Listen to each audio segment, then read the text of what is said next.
Oh, welcome back to Shane's Mini Shop. Today we need to replace the pneumatic door closing unit here. This one I think is going to be too small. It was one I had laying around, but I'm going to try it. What's happened is it's either the fluid's all gone out of it or something, so it no longer closes the door slowly. If you let the door go, I'm going to stop it because I don't want to go slamming, but it's open long enough now that when I let go it should just close a little bit and then slowly close. But in this case, it just goes all the way and then slams shut. I stopped with my hand because it slams pretty loud, but I just let it go. That's just a little bit. So to replace these, they're relatively simple. You have a couple pins. I'll get you a little closer here. So I'm not replacing the whole hardware, just going to replace the cylinder. But again, I might have to get a larger cylinder. But I happen to have this one laying around, so I'm just going to go ahead and try it. But there's two pins, one on each side here, and if I wiggle it, you can see this pin is starting to come up. And there you go. That pin's almost out. I'm going to go ahead and wiggle it some more. I'm going to pull that pin right out. And now it's disconnected from this side. Now we're going to save this pin, so we'll reuse it. And then we're going to go ahead and do the same thing over here. Wiggle it a little bit and then pull the pin out. And that's really all there is to it. Now, if you don't have one, you can buy these, and I'll put some links in the description for them. Pick one up if you need one. But I happen to have this one laying around. Again, I just noticed this is probably too small, but we're going to go ahead and give it a try. And you're just going to reverse the process. You're just going to slide this in here, put this pin back in here. Whoops, I got it backwards. Put this pin back in here like so. And then of course you need to pull it over. Now I can use this one. I could move this hardware piece over a little bit, but this door is not used a lot, so I'm not too worried about it. I'm just going to pull it over there. And there's two holes here. One is for winter time if you're using a glass panel, and one's for summertime. I'm going to put it in the summertime, the wintertime one, just because this is a shorter actuator than the one that was originally here. So it's already going to be pulling pretty hard.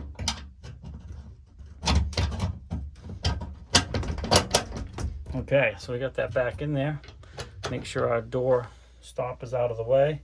Now the only thing is it's probably not going to open as far because it's already pulled out a little bit. But like I said, in this case, it's not important. It was just a piece I had laying around, and if we can just stop the door from slamming, that's what we're looking for in this case. And again, we already had the part. So go ahead and open the door up. It opens plenty far enough. And it does not slam. Now we're going to make an adjustment here to make sure it doesn't slam anyway, but it's already much better than the other one. If I open that up there like that and then let it go, it's shutting kind of hard because again, it's already, you know, partly pulled out. The piston's already under some pressure even in the closed position. So we're going to go ahead and make some adjustments, and I might actually adjust this piece as well. We'll see. Stand by while I get a couple tools. Okay, so since this one is shorter, I am going to go ahead and move over this bracket so the actuator is not already in a lot of tension. That way I can adjust it more properly so it doesn't slam the door. It's always going to be under tension if I leave it like this. So first thing I'm going to do is disconnect this again, and then we will move this bracket over. Now there is room here for adjustments, but you can see it's already almost at the end, and I have to go that way, and I wouldn't be able to go any further. But if it was over here, I could have just loosened the screw up and moved it. But in this case, that's not going to work. So I'm going to go ahead and pull this pin back out.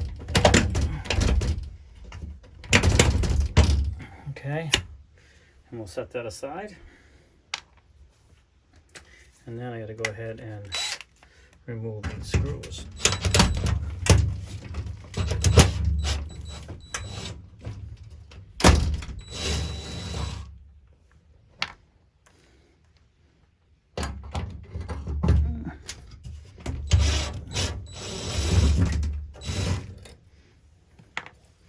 All right, so you can see that's all there is to it.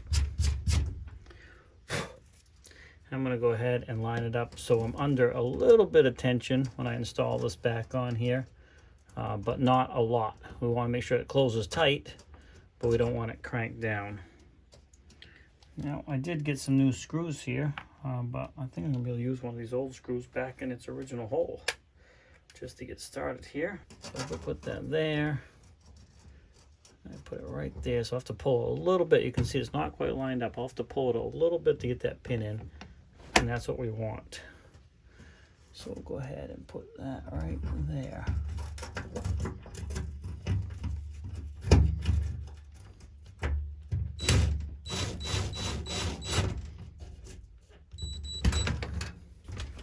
Okay, now you can see in order to put that pin in, I am going to have to put it under a little bit of tension, but not nearly as much as it was before. This will all, you can see how much I've moved it over too. This will also allow us to open the door further as well, which is a good thing. Now for this next screw, I'm just going to use a self-tapping screw, and I just got this adapter on my Impact battery operated DeWalt. So let's see here. Move this out of the way, make sure this is straight. I want to put it in the same slot as that one, so if I have to move it, I can.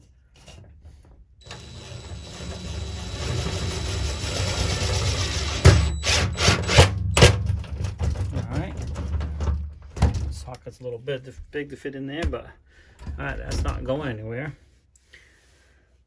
Alright, so now we can go ahead and replace the pin. And you can see I don't have to pull nearly as hard now. Pin's all the way in.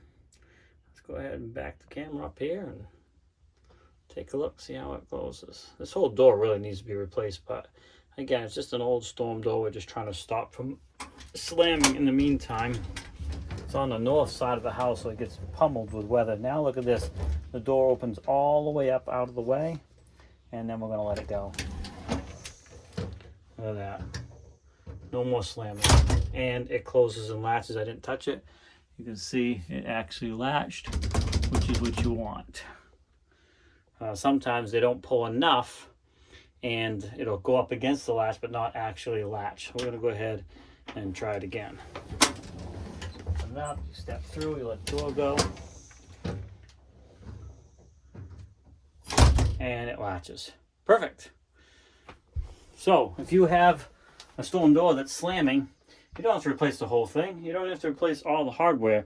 If you happen to have one of those, which probably most people don't, but you can swing over to Home Depot or even on Amazon, pick up one of those actuators. As you can see, it doesn't have to be exact duplicate of what was there. You just might have to make some adjustments to the hardware, and you are good to go. But that's how you can stop that's how you can stop a storm door from slamming if it's being caused by a bad actuator or automatic closing piston / cylinder. Hey, have a great day. Thanks for swinging by Shane's Main Shop. Please like, subscribe, comment, come back often for more videos, and I'll put some links down in the description. We'll see you in the next video. Have a great day.